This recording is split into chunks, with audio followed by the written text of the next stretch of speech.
శ్రీమతి K కవితను తక్షణం party నుండి సస్పెండ్ చేస్తూ నిర్ణయం తీసుకున్నారని చెప్పి మరి నాకు ఒక ప్రకటన నిన్న టీవీల ద్వారా అందుకోవడం జరిగింది.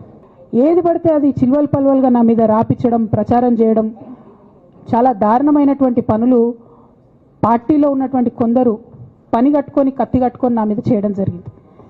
అట్లానే నేను ఒక మాట ఏమన్నా, సామాజిక తెలంగాణ సాధన కోసం నేను కట్టుబడి ఉన్నా అన్న. మళ్ళీ తప్పేముంది?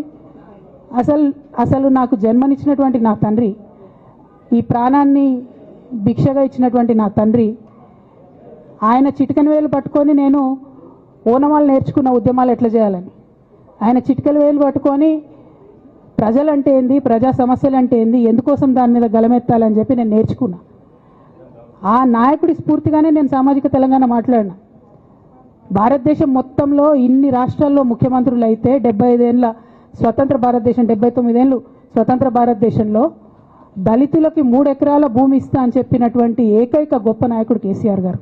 ఆయన దగ్గర నుంచే కదా నేను సామాజిక తెలంగాణ ఎజెండా నేర్చుకున్నది.